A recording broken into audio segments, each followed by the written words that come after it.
Hello friends, it's Phil, and yes, today we're going to be reviewing the Hayter 48 Pro. Let me just scout around it for you. I know, it's a thing of beauty.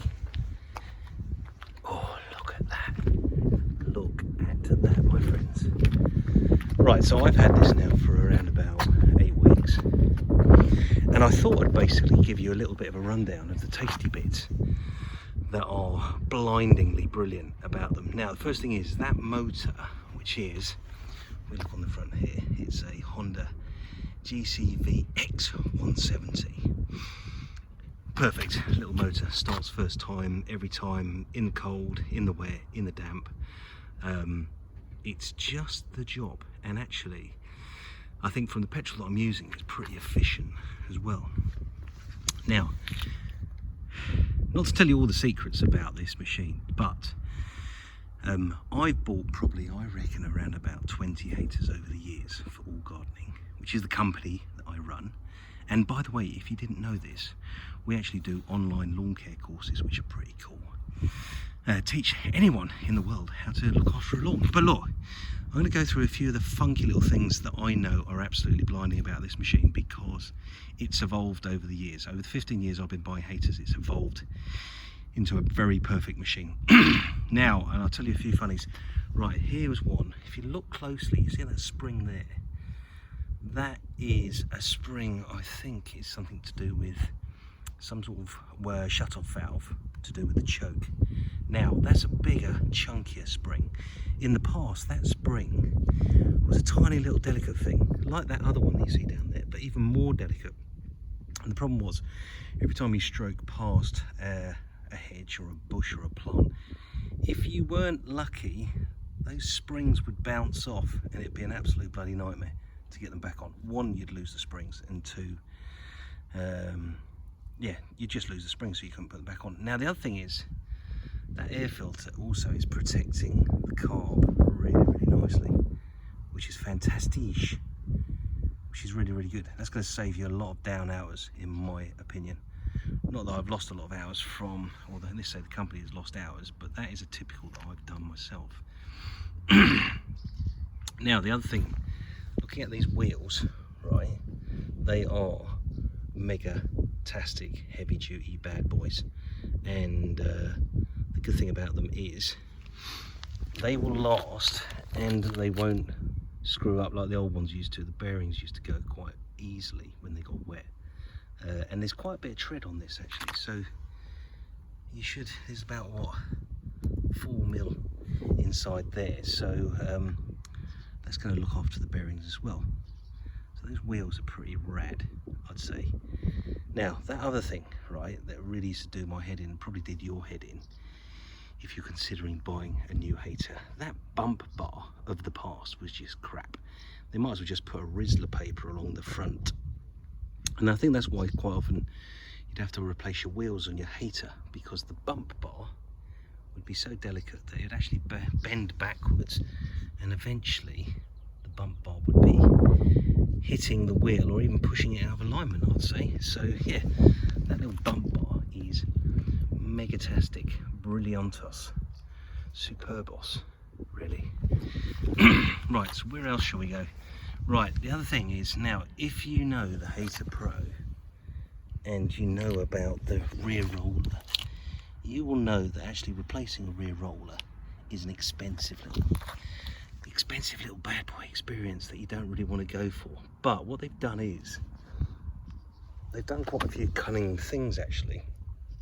One is they put a split roller on the back, which is going to save stress on the bearings, and it was the bearings that used to go first. So it also means that basically when you cut the grass and you do a turn, it doesn't tear the grass, so you get a much better condition cut and turn. But look, the other thing is the gearbox, right, runs through that left-hand wheel, and it's a pretty sealed unit, because I can tell you that in the past there would be, particularly this time of year like summer, when there's lots of really fine dust, is that gearbox would simply just get full of really, really fine dust, and it would fail. It would just fail. So that's pretty cool. Right, so yeah, that's pretty good. Now, obviously you've got a bit of exposed bearing on that side, but look, we'll live with that because hopefully they've just improved the bearings. Now, inside here, look at that. Oh my God, it's like almost big enough to put your head in, let alone extract some grass from it. Now, I think that several things are happening here. One is, if you look down there, can you see the blade? If you can see the blade. Yeah, I think you can see the blade just down there. Now, the blade's been designed in a way where I think it's gonna produce a lot more updraft into this channel, which is pretty cool. So basically what it means is it cuts a lot more grass in a lot more, let's say, more diverse weather conditions, whether it's dry, wet or very wet. You should still be able to use it for cuts. And yeah, obviously this extraction here is also to do with the bag, which is absolutely ballistically brilliantly massive. And actually on the bag, which I don't have to hand, the bag has actually got a couple of reinforced sections on it. You know, when you used to throw the bag down and it always get worn out where the metal railing casing was inside. Well, they sorted that out. Now, here we go. The other thing is, look, they put the handle back on. Good Lord, I think it was about 10 years ago when everyone went health and safety crazy that they took the handle off. So it was actually a little bit awkward to get the machine in and out of various vehicles if you had to. But that's back on, so that's bloody handy. And it's not a piece of plastic, it's a solid bit here, which is brilliant. Now, I bet you're intrigued by that little green thing there. Right, that intrigued me as well. It's called the Easy Wash, right? Now, the way the Easy Wash works is that sends water through the casing underneath. And then what you do is you turn the blades on and it creates a whirlpool to wash the undercase, which in my case, I clean the undercase and the mower, as you can see, pretty much every cut. Because I think that's what you should do with really good equipment. Look after it properly. And yeah, so that's pretty cool. I like that. Now, the other thing I really like is that I like the size of this as well. Now, this is different and it's big and it does a bloody good job. I don't know, maybe a small obsession with caps, but that's a lovely cap in my mind. Beautiful cap. Right, now we go up here and let's show you the other little thing that they've added on. This thing here, the green flappy thing.